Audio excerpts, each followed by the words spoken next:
On August 7, 1942, at the break of dawn, a force of 11,000 United States Marines landed on the shores of Guadalcanal in the Solomon Islands, initiating what would be recognized as the first major offensive by the Allies against Japan in the Pacific theater.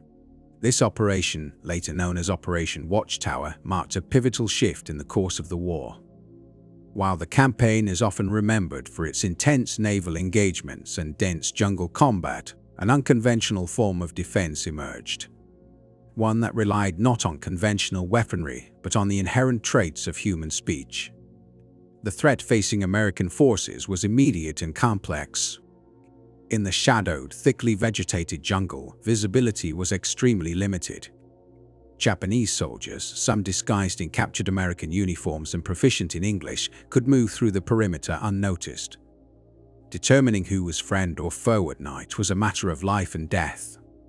Conventional identification techniques, inspection of documents, uniforms, or appearances were often unreliable under such conditions. The solution came from a surprising angle: phonetics.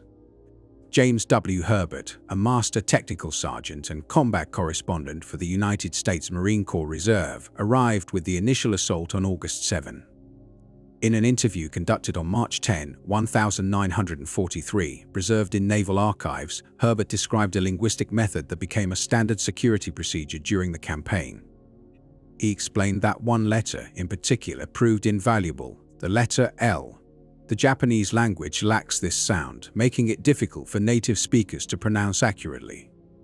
By requiring the correct articulation of words containing the letter L, Marines could quickly and reliably identify enemy infiltrators. Herbert also noted that this method was not entirely foolproof. Japanese soldiers who had received formal English training could sometimes pass the test, revealing variations in language proficiency among infiltrators. Nonetheless, the approach demonstrated a sophisticated use of linguistic knowledge as a tactical tool, adding an additional layer of security in conditions where conventional methods might fail. By the afternoon of August 8, Marines had secured a nearly finished Japanese airstrip. Originally called Lunga Airfield by the Japanese, it was soon renamed Henderson Field in honor of Major Lofton R. Henderson, a Marine aviator killed at Midway. Henderson Field became operational on August 12 when the first PBY Catalina flying boat landed, and by August 20, a permanent contingent of 31 aircraft had arrived. Control of the airfield quickly became central to the 6-month Guadalcanal campaign, with Japanese forces repeatedly attempting to regain it. Maintaining security around Henderson Field required constant vigilance. Japanese troops, displaying their characteristic adaptability and persistence, frequently attempted infiltration operations under the cover of darkness. They moved silently through the jungle, sometimes in small squads and other times individually, seeking intelligence, sabotage opportunities, or ways to mislead American forces.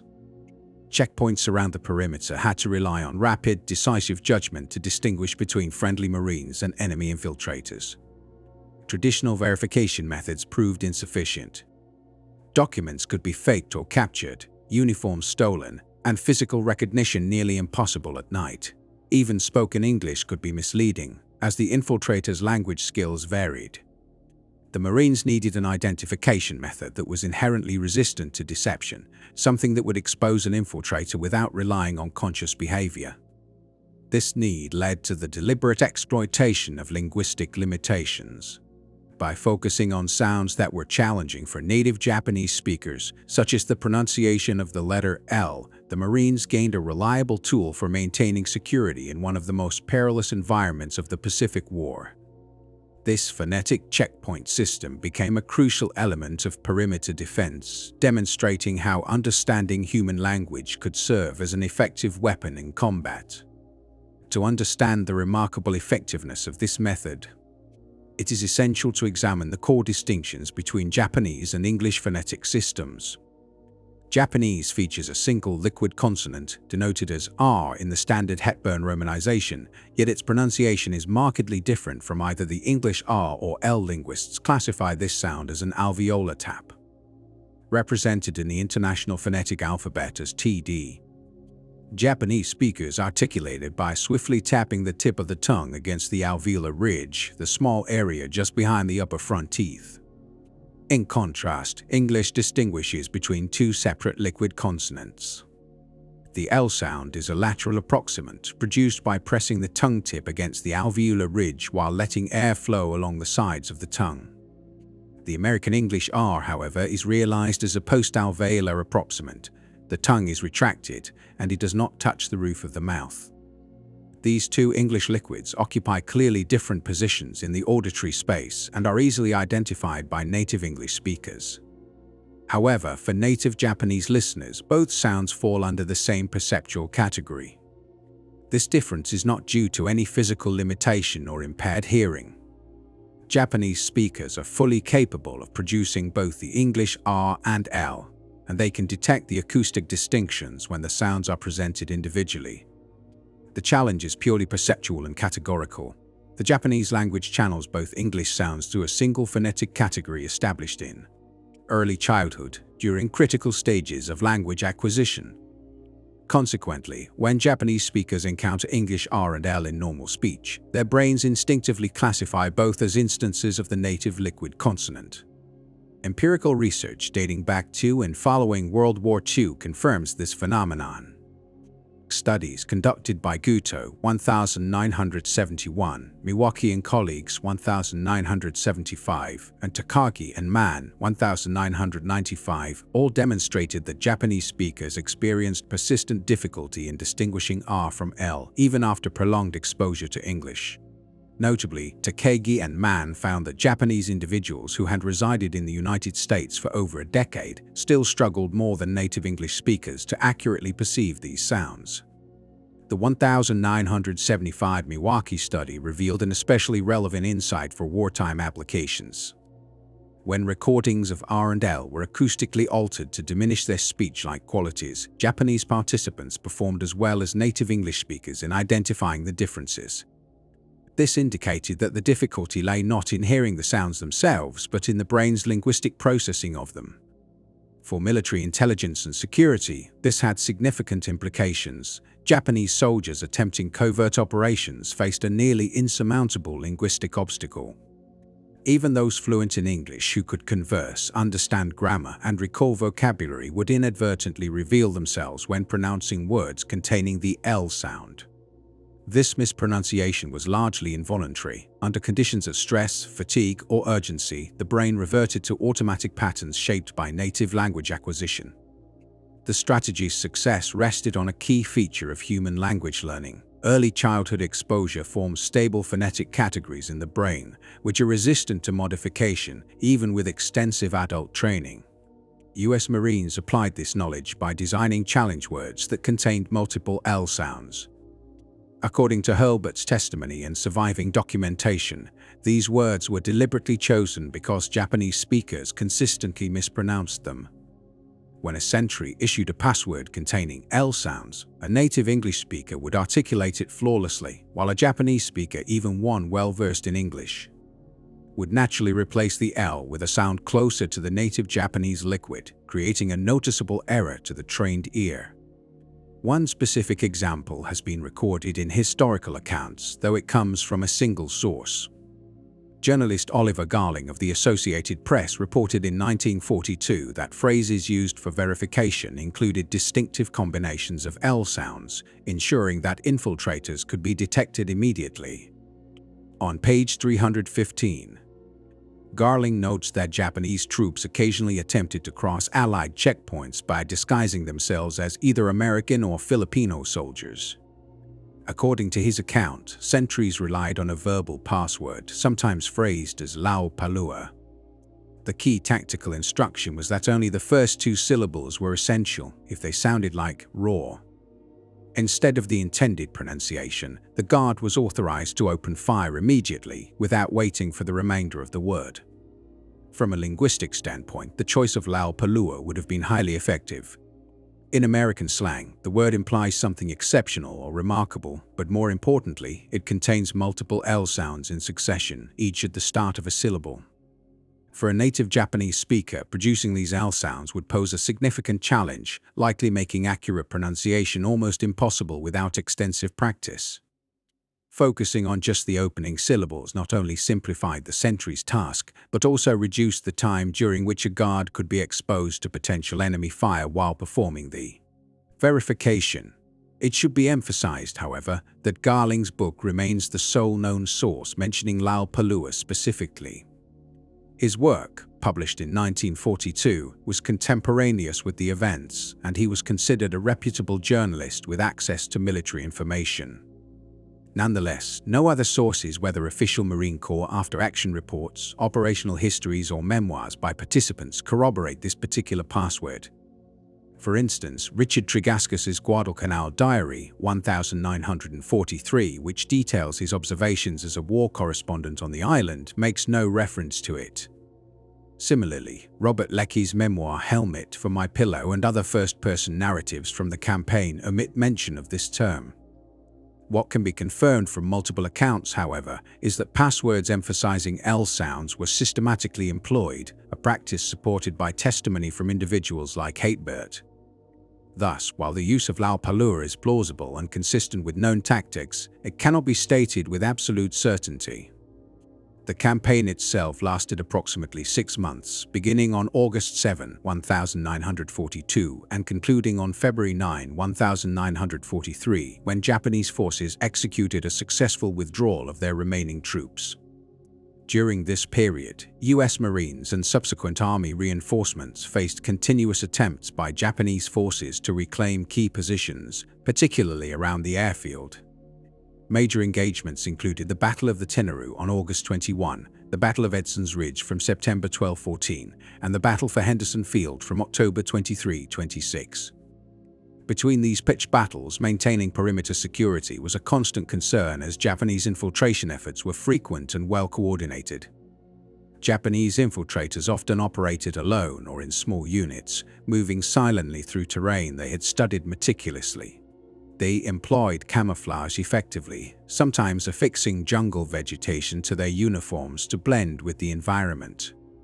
A number of these soldiers spoke English, and historical records include several instances of attempts to impersonate American personnel. According to Haybert, on at least one occasion, a sentry identified enemy soldiers not by their appearance but through their overly precise use of English. One reported case involved the Japanese infiltrator saying, "Hold your fire. We are American Marines and wish to report our evening's activities," which immediately raised suspicion, since no Marine would speak in such a formal and exact manner.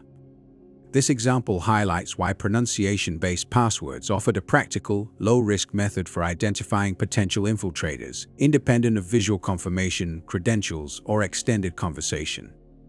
In summary, the use of L-heavy words as security challenges appears to have been a deliberate and effective tactic, combining linguistic difficulty with immediate operational utility. While Lollapalooza specifically cannot be fully verified outside Garling's account, it aligns with documented security practices, fits the operational needs of the sentries, and is consistent with the broader context of Japanese infiltration attempts during the Guadalcanal campaign. Throughout history, simple verbal tests have served as remarkably effective tools to identify outsiders in a group. One well-documented example comes from the Hebrew Bible in Judges 12:5-6, where the Gileadites could single out enemy Ephraimites by the way they mispronounced a particular word. The Ephraimites, unable to articulate the word's esh sound, pronounced it incorrectly as scythe, inadvertently revealing their tribal origin. The underlying principle behind this method is rooted in early language acquisition. The precise patterns of pronunciation established in childhood are extremely difficult for outsiders to mimic convincingly. This approach to linguistic verification has appeared repeatedly in military contexts whenever distinguishing friend from foe was critical. During the D-Day invasion of Normandy on June 6, 1944, Allied forces implemented a variant of this method. Instead of using a single word, sentries issued a verbal challenge, expecting a specific password in return, with a final countersign confirming authenticity.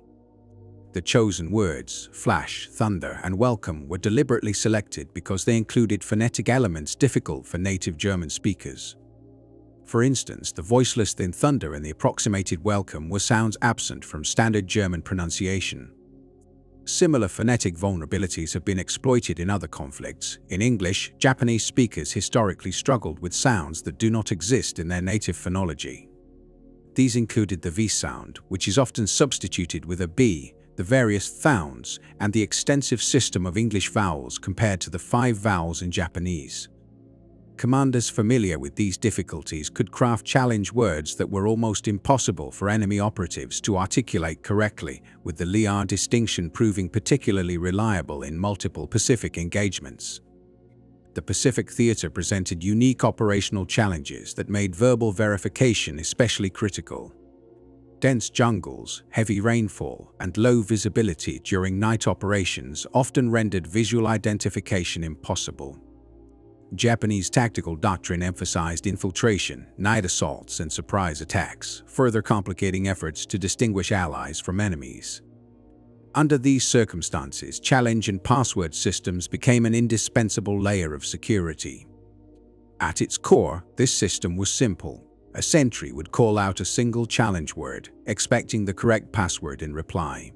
Failure to provide the proper response immediately signaled a potential threat, prompting defensive action. The method's effectiveness relied on a few key principles.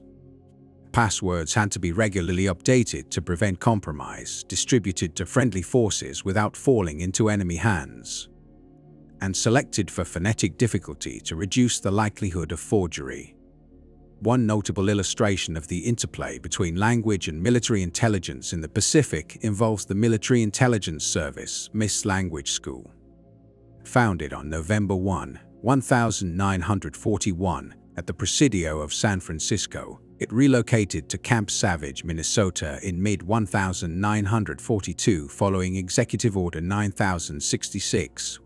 In August 1944, the school moved again to Fort Snelling, Minnesota, operating there until June 1946. During the war, the MIS trained more than 6,000 Japanese-American soldiers, primarily second-generation Nisei, as translators, interpreters, and intelligence specialists. These linguists played a pivotal role in Allied operations throughout the Pacific, handling interrogations, translating captured documents, intercepting communications, and providing insights into Japanese military culture and tactics. Despite the internment of many of their families, these soldiers' contributions were instrumental in operational success. From the perspective of pronunciation-based security, these Nisei soldiers were uniquely capable. Having grown up speaking English in American communities, they could produce all relevant phonemes naturally, passing any LR or other sound-based challenges without difficulty. Their presence highlighted a crucial consideration. Ethnicity alone could not be taken as evidence of enemy status, requiring careful and informed application of linguistic tests. Private First Class Eugene B. Sledge later documented the lived experiences of soldiers in the Pacific Theater, providing one of the few detailed personal accounts. His writings underscore the constant tension between the necessity for rapid identification in dangerous environments and the broader human context of diverse linguistic and cultural backgrounds. In summary, the use of language as a security tool, whether in ancient tribal conflicts, European battlefields of World War II, or the jungles of the Pacific, relies on the subtle but persistent differences in native speech patterns.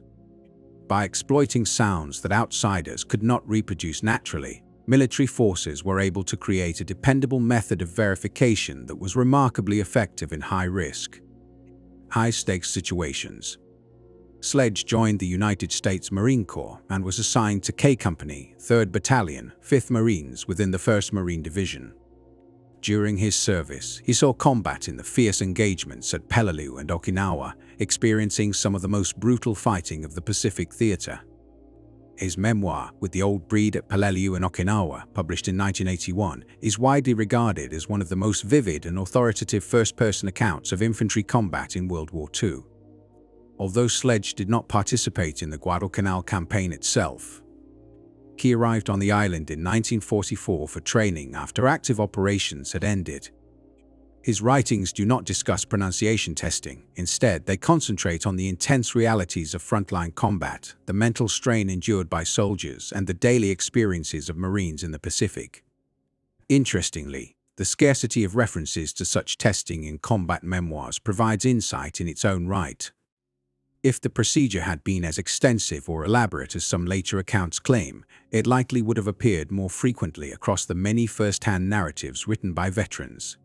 The limited mentions suggest that, while L-sound-based passwords were indeed used as corroborated by Hellblut, the method was likely more routine and localized rather than part of a broad, systematic program. Security measures that operate efficiently often become invisible to those who implement them daily. The Allied victory in the Pacific came at a steep human cost. American forces suffered roughly 7,100 fatalities and more than 8,000 wounded. Japanese losses were far greater, with estimates around 31,000 dead, many succumbing to starvation and disease after U.S. naval and air forces effectively disrupted their supply lines. A partial Japanese withdrawal in February 1943 preserved approximately 10,000 troops, who were later redeployed to other fronts, yet the broader strategic defeat was undeniable. Japan had lost the initiative in the Pacific and would not recover it. Pronunciation testing itself had limitations. As noted by Herbert, it occasionally failed when applied to Japanese individuals who had received an English language education. Anyone who had spent their formative years in an English-speaking environment could achieve native-like pronunciation and potentially bypass the L-sound tests. Japanese intelligence was aware of this and sometimes employed such individuals in their operations. Moreover, in the chaos of battle amid artillery barrages, explosions, and shouting, subtle differences in pronunciation were difficult to detect with consistency. American forces in the Pacific included personnel from a wide range of backgrounds, including Filipino scouts and soldiers, Chinese Americans, and others whose English accents deviated from standard American norms. Security procedures needed to account for such natural variations to avoid false positives. For example, speakers of Philippine languages generally had no difficulty with L and R-like sounds because these phonemes exist in Tagalog and other regional languages. Yet their speech often differed in other ways from the American standard. Despite these complications, the L-based pronunciation test remained an elegant solution. It leveraged a genuine phonetic distinction, required no special tools, could be administered quickly, and offered a practical method of identification when other means were unavailable or unreliable. The effectiveness of the test rested on a fundamental principle of language acquisition. Phonological patterns established during early childhood tend to remain remarkably stable throughout life and are resistant to change, even with training. The use of pronunciation testing has multiple lessons for modern audiences. For historians, it sheds light on the day-to-day implementation of security measures in the Pacific War. Linguists can view it as a real-world example of phonological principles in action. For general readers, it demonstrates how language itself can become a strategic tool in warfare. Perhaps most importantly, it underscores the necessity of critically assessing historical claims and distinguishing well-documented facts from later embellishments. The verified facts are straightforward. During the Guadalcanal operations, American forces used passwords containing L sounds to identify Japanese infiltrators who would struggle to pronounce them correctly. This method is documented by participants and aligns with the known phonological differences between English and Japanese, representing a practical tactical innovation under challenging conditions. The word Lollapalooza appears in at least one contemporary record and fits this pattern, though additional corroboration would strengthen its historical certainty. Beyond this core, however, many popular narratives have added unverified details, including invented statistics and claims of a coordinated Pacific-wide program for which no documentary evidence exists. These additions, while dramatic, distort the historical record. Even without embellishment, the story is compelling. It demonstrates the ingenuity of American forces adapting to jungle warfare, exploiting subtle linguistic differences to enhance security, and innovating tactically to counter immediate threats. The documented practice of L-based pronunciation testing stands as a testament to the intersection of language, psychology, and military necessity, offering a vivid illustration of how a simple, low-tech solution could address a complex wartime problem. The historical record illustrates the importance of careful observation, adaptive thinking, and the readiness to implement unconventional solutions in complex environments. It also offers insight into the daily operational realities faced by American forces in the Pacific Theater, where maintaining security, verifying identities, and countering infiltration posed ongoing challenges. The Marines who introduced and executed pronunciation-based identification procedures deserve acknowledgement for their inventive approach to a pressing tactical problem. This context also highlights the broader human dimension of warfare. Japanese-American linguists who often served in the Pacific while their families remained confined in internment camps displayed remarkable dedication and professionalism under extraordinary circumstances. Their efforts were crucial to operational success, adding nuance to our understanding of the Pacific War and demonstrating how loyalty and skill intersected with strategic necessity. Evidence confirms that at Guadalcanal, Marines systematically employed code words containing the L sound as a means of distinguishing Japanese infiltrators from friendly personnel. Combat correspondent James Halbert documented this practice, which leveraged genuine phonological differences between Japanese and English. 1942 source cites the term Lollapalooza as an example of these operational passwords, while there is no conclusive evidence of a Pacific-wide, standardized program of pronunciation testing. The Guadalcanal implementation represents a concrete instance of tactical innovation tailored to the realities of combat security. The experiences gained at Guadalcanal influenced subsequent American operations throughout the Pacific campaign. Lessons regarding identification, security procedures, and operational coordination informed amphibious assaults at Tarawa, the Marianas, the Philippines, Iwo Jima, and Okinawa. Although we cannot confirm the continued use of pronunciation-based testing in these later battles with the same level of certainty, the underlying principle exploiting linguistic distinctions for security purposes remained sound and operationally relevant. Scientific insights into phonology and language acquisition, which later explained why pronunciation testing was effective, were not available to the Marines at the time. Yet, through direct observation and practical reasoning, they recognized that native Japanese speakers struggled with English list sounds and that this difficulty could serve as a reliable indicator of identity. This approach exemplifies applied knowledge derived from experience, practical solutions born from careful observation and immediate necessity rather than formal theoretical understanding. The broader implications of this wartime method extend beyond military history. Recognizing that linguistic features can function as reliable markers has informed security strategies in later conflicts. During the Vietnam War, similar principles were adapted to address different language contrasts, and modern military and intelligence operations now incorporate advanced linguistic analysis, including voice stress assessment and dialect recognition technologies. Building on the conceptual foundation first observed at Guadalcanal, ethical considerations also distinguish pronunciation testing from other security measures. Unlike approaches that relied on deception or inflicted physical harm, this method was fundamentally diagnostic. It assessed linguistic background without causing injury, affecting only the operational consequences for those who could not meet the identification criteria. In sum, the Guadalcanal case demonstrates how practical ingenuity, informed by careful observation and an understanding of human variation, contributed to both immediate tactical success and longer-term operational development. The innovation of pronunciation testing, while modest in scale, reflects a disciplined, evidence-driven approach to problem-solving under the pressures of war. And its legacy extends into both the study of military history and the ongoing application of linguistic science in security contexts. During World War II, a specialized language-based screening method was used to distinguish between genuine soldiers and potential enemy infiltrators. Soldiers who succeeded in the test experienced no adverse consequences. Those who failed were flagged not through arbitrary judgments, but through measurable evidence showing that their linguistic competence did not align with the identity they claimed.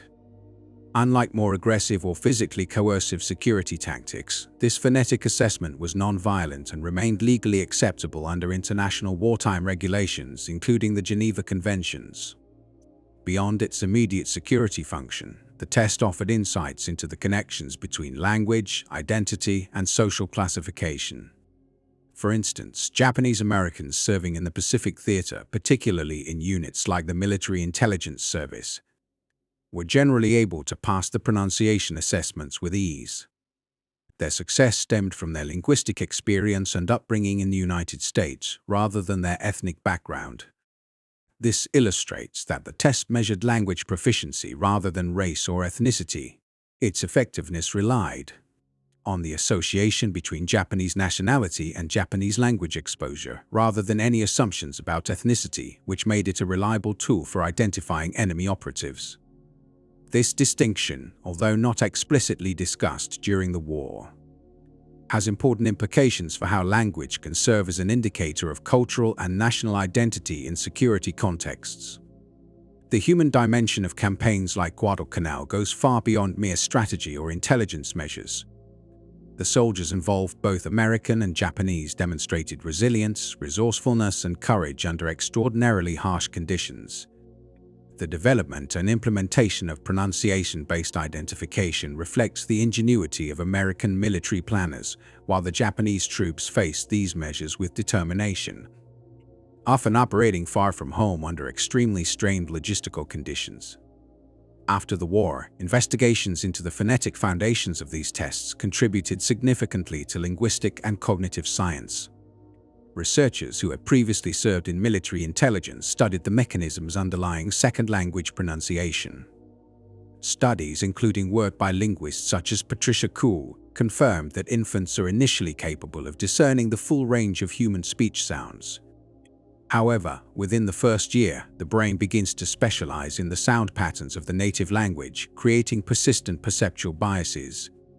These neural commitments to native phonetic categories, while necessary for fluent communication, made it particularly difficult for adult Japanese speakers to produce English sounds like li and r accurately. Mastering these contrasts was not a simple matter of articulation. It required rewiring decades-old perceptual structures, a process cognitive science now shows to be exceedingly challenging and often incomplete. The wartime use of pronunciation tests also influenced post-war views on foreign accents. Before the conflict, accents were often seen as superficial mistakes that could be corrected through training. Subsequent research revealed that accents reflect deep-seated differences in phonological processing rather than mere errors, reshaping methods for teaching languages and establishing that adult learners retain features of their native pronunciation even with extensive practice. This principle continued to hold relevance for military security beyond World War II. Pronunciation and phonetic differences remained a viable method for distinguishing friendly forces from potential infiltrators when linguistic contrasts existed. In later conflicts, this approach has been supplemented by technologies such as voice stress analysis and sophisticated linguistic profiling, expanding the tools available for operational security. The experiences of Japanese-American service members highlight the complex dynamics of these measures. Figures like Technical Sergeant Paul Yamamoto, though not definitively verified in historical records, symbolize the many Japanese Americans who served faithfully in the U.S. military despite the internment of their families. Their participation underscores the fact that linguistic tests identify genuine threats based on language background rather than ethnicity, demonstrating the nuanced interaction between identity, loyalty, and security during wartime. During World War II, certain Nisei soldiers who had grown up speaking English demonstrated that linguistic identity could extend beyond ethnic boundaries. Their native-like pronunciation allowed them to blend seamlessly, underscoring that fluency rather than ethnicity defined one's linguistic profile. In contrast, Japanese soldiers attempting covert operations revealed through subtle pronunciation errors that their speech patterns were shaped by language exposure during development, not by heritage alone. By the summer of 1945, preparations were underway for what many anticipated to be the bloodiest final phase of the Pacific Campaign, a potential invasion of Japan's home islands. Such an operation would have placed American troops in a complex environment where distinguishing enemy infiltrators from civilians would have been far more difficult than on isolated Pacific islands. Japanese forces would have had access to an unlimited supply of local resources, civilian attire, and potentially sympathetic members of the local population. In this context, reliable methods of identification were deemed essential. Military planners designed multi-layered security systems that integrated language-based screening with rigorous documentation, physical identification checks, and strictly controlled movement zones. These procedures recognized that even with pronunciation-based verification, Japanese individuals with significant childhood exposure to English or exceptional linguistic aptitude could potentially bypass simple tests. Redundant measures were therefore introduced to catch sophisticated infiltration attempts, combining linguistic, administrative, and physical safeguards. These protocols, however, never reached full operational implementation due to Japan's surrender following the atomic bombings of Hiroshima and Nagasaki. Nevertheless, they reflected decades of evolving approaches to linguistic and security challenges in the Pacific theater. In the post-war period, declassified documents revealed detailed accounts of the development, testing, and impact of such security measures, although records specifically focused on pronunciation testing remained scarce, primarily limited to Hurlburt's testimony and the Gramling reference. The story highlights how military effectiveness often depends on small, practical innovations devised by those facing immediate operational challenges. Recognizing that speech patterns could be harnessed to distinguish friend from foe showcased both tactical ingenuity and flexibility. The systematic use of L-based passwords at Guadalcanal, although simpler than some accounts have suggested, represented a genuine adaptation to a real operational problem. Today, the Guadalcanal pronunciation tests are remembered as a minor yet noteworthy chapter in the Pacific War. They demonstrate how an understanding of linguistic differences can confer strategic advantages, showing that human characteristics like speech can become tools in combat. Moreover, they illustrate that military success is not only shaped by overarching strategies but also by a multitude of small, context-specific improvements implemented by frontline soldiers. Careful examination of historical records indicates that pronunciation testing at Guadalcanal was effective within its context. It provided a rapid and reliable means of identifying potential infiltrators based on the contrasting phonetic tendencies of Japanese and English speakers. While the system made practical sense given the differences in the two languages' phonological structures, it was neither flawless nor a Pacific-wide program, and its scope was less elaborate than later popular accounts have suggested. Understanding the limitations of the evidence while acknowledging its achievements preserves both historical accuracy and the memory of those who served in the Pacific. The Marines at Guadalcanal confronted extraordinary circumstances in one of the first major American offensives in the Pacific. Their development of pragmatic security measures such as pronunciation testing, combined with resolute defense of Henderson Field under repeated Japanese attacks, contributed significantly to a strategic victory that altered the trajectory of the war in the region. The essential lesson remains striking: by exploiting fundamental differences in the production and perception of certain speech sounds, American forces created a simple yet highly effective security tool that was difficult to circumvent. Whether derived from analytical insight or careful observation, this application of linguistic knowledge exemplified the kind of tactical ingenuity that helped secure Allied success in the Pacific theater.